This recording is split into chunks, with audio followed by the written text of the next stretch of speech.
Dans le nord d'Israël, on a découvert la preuve d'un grand bond en avant dans la pensée religieuse.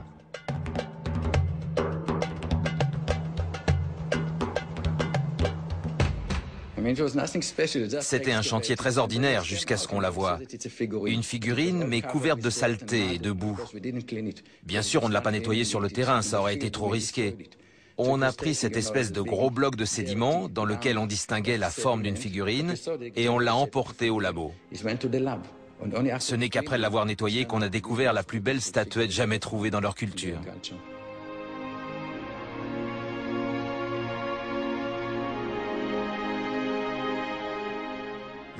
D'après nous, ça représente la déesse mère, une sorte de divinité que toute la tribu devait vénérer.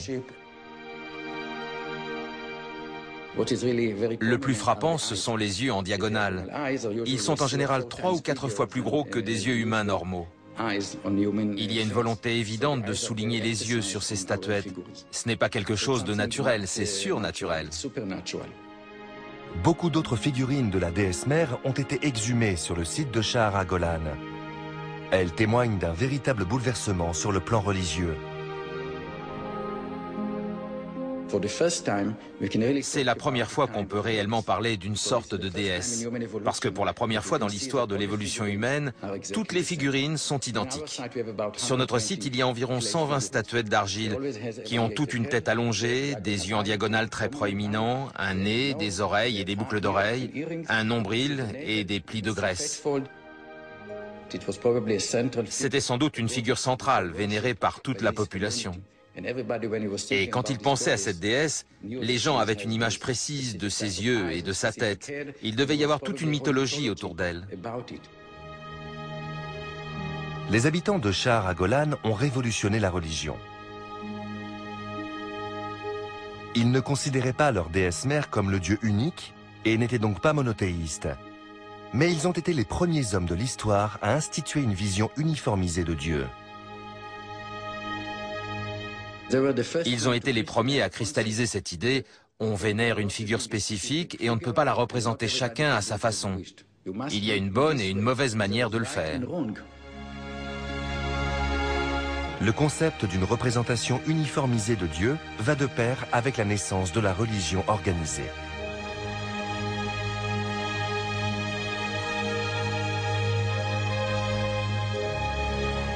La création de lieux de culte communs est une des premières étapes de ce long voyage vers la civilisation.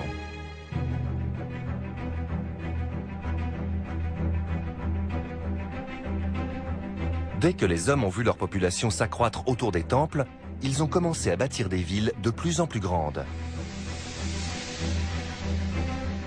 Né au Proche-Orient, ce processus a fini par gagner l'Occident et tout le reste du globe.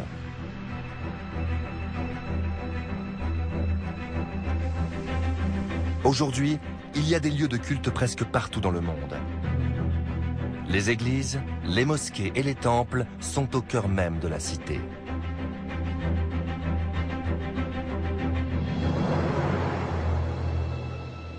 C'était déjà le cas lorsque les premières villes sont apparues en Mésopotamie il y a environ 6000 ans.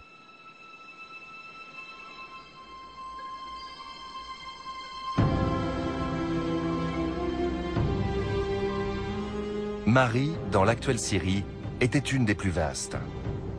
Bâtie selon des plans précis, avec un mur d'enceinte circulaire et un canal artificiel directement relié à l'Euphrate, elle s'articulait autour de son temple.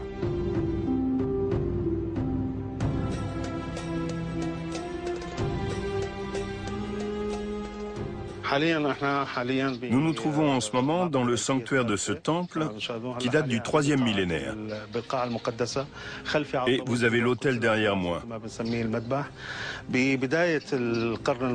Au début du siècle dernier, on a trouvé ici beaucoup de grandes jarres, pleines d'offrandes.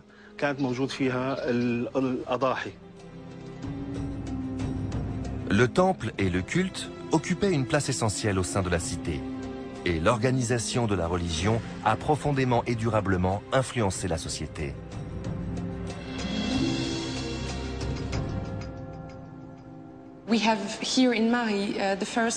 À Mari, on a les premiers signes d'une vraie société organisée. Par exemple, le palais est au milieu de la cité et les temples sont tout autour. Ça indique clairement l'existence d'une hiérarchie. On a le pouvoir et la religion au sommet d'une société plus ou moins pyramidale.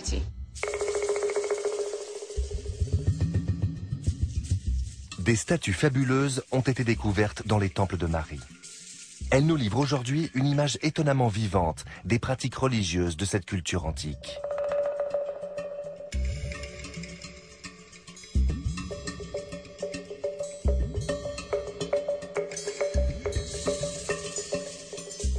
Ça, c'est la statue d'un fidèle.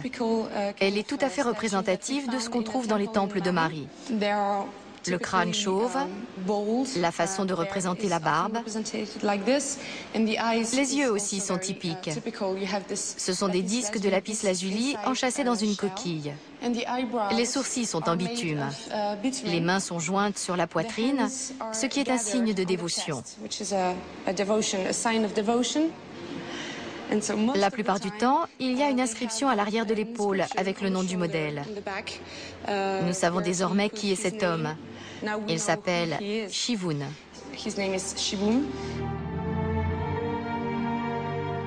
C'est la représentation typique du fidèle. Les citoyens fortunés commandaient des statues à leur effigie pour les offrir ensuite à un dieu bien précis. Ils ont chacun leur spécificité. Selon ce que vous voulez, vous vous tournerez vers tel dieu ou tel autre. C'est ce qui dicte le choix du temple. Il n'était plus question de culte uniformisé à une même déesse. On avait ici tout un panthéon de divinités très différentes les unes des autres et qui remplissaient chacune une fonction particulière. Vénérés dans toute la Mésopotamie, les dieux et les déesses de Mari font partie des premières divinités de notre histoire à avoir un nom. Nous savons qu'il y avait beaucoup de déesses et de dieux. Nous les connaissons à travers les mythes. Ils font l'objet de beaucoup d'histoires. Il y a par exemple Ishtar, qui est à la fois la déesse de l'amour et celle de la guerre. Il y a aussi le dieu du soleil et le dieu des agriculteurs. Ce panthéon mésopotamien est l'ancêtre de tous les autres, avec toujours un dieu principal et sa femme. Chez les Grecs et les Romains, le panel de dieux est exactement le même.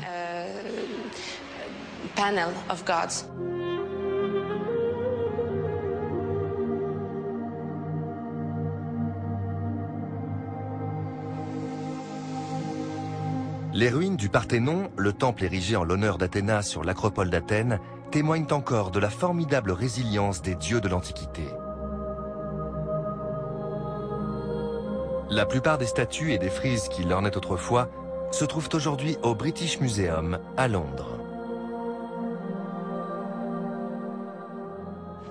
Les Grecs considéraient les dieux comme des hommes, mais un peu plus grands, plus intelligents, flamboyants.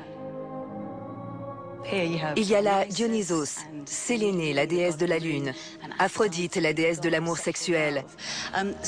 Alors, même si les dieux grecs ne s'entendaient pas toujours entre eux, ils buvaient beaucoup, ils avaient des liaisons les uns avec les autres, ils se disputaient tout le temps, ils n'en étaient pas moins divins.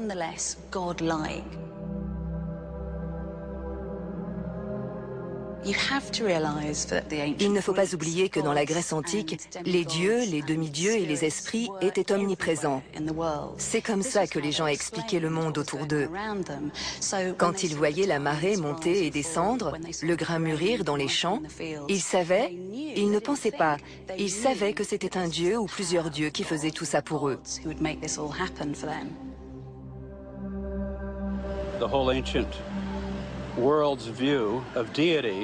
La conception de la déité dans le monde antique, c'est qu'il existe une force globale.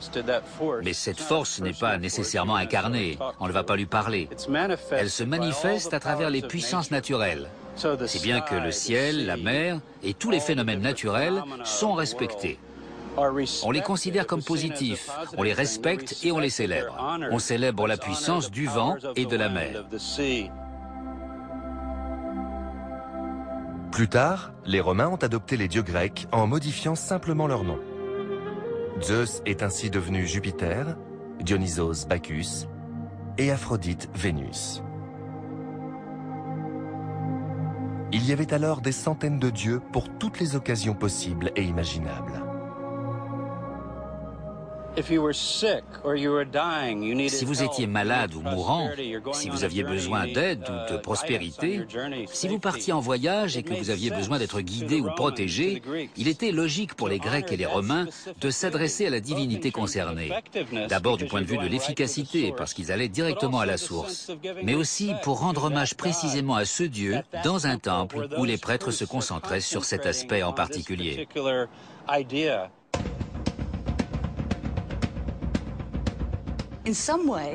Pour les Grecs, c'était parfois épuisant parce qu'il fallait sans cesse se démener pour garder les faveurs de ces différents dieux.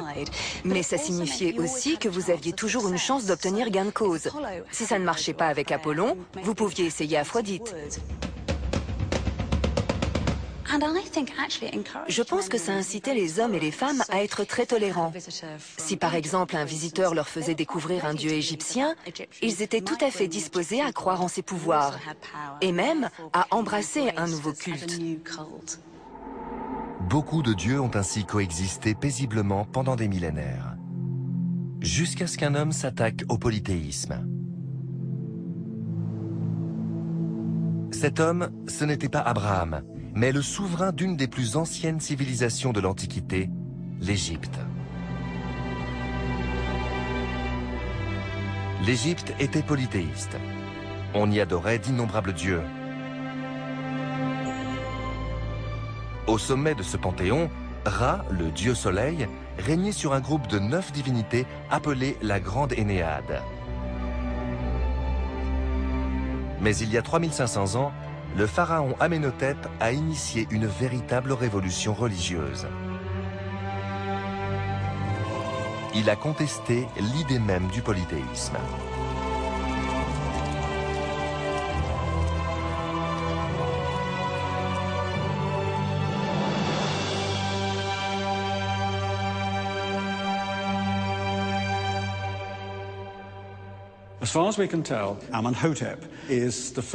Pour autant qu'on sache, Amenhotep est le premier Égyptien qui a été capable de porter un regard critique sur la religion de sa propre société. Et manifestement, il l'a trouvée en grande partie creuse. Pour lui, il n'y avait qu'un seul Dieu et qu'une seule source de pouvoir, celle qu'on voit là-haut dans le ciel, le soleil, rien d'autre ne comptait. Le pharaon a alors décidé d'écarter tous les dieux égyptiens et de ne plus en vénérer qu'un, Aton, le dieu soleil. Il voulait rendre hommage à la puissance immédiate du soleil, qui est la seule source d'énergie non terrestre qu'on peut réellement voir. Tout le reste repose sur l'imagination. Il semble avoir été motivé par un désir de simplicité. La seule chose qui compte, c'est l'expérience immédiate du soleil qui apparaît à l'horizon, vous réchauffe et est à l'origine de toute vie. En témoignage de sa dévotion à son nouveau dieu et de sa volonté d'éradiquer plusieurs siècles de polythéisme en Égypte, Amenhotep a changé de nom. Il a débuté son règne sous le nom d'Amenhotep, en l'honneur du dieu traditionnel de Thèbes.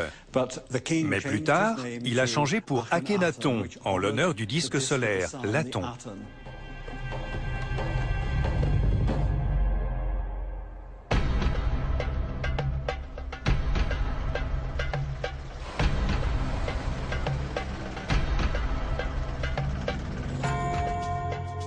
Akhenaton est allé jusqu'à bâtir toute une ville consacrée au dieu unique et à y installer toute sa cour.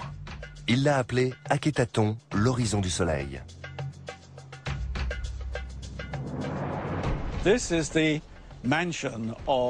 Voici le temple d'Aton, qui est un des deux principaux lieux de culte. À certains égards, son architecture est assez traditionnelle. C'est une série de cours organisées autour d'un axe central. Mais ce qui est frappant, c'est qu'il n'y a aucun bâtiment couvert à l'intérieur. Les cours sont à ciel ouvert parce qu'elles sont là pour qu'on puisse apprécier le disque visible du soleil, le prix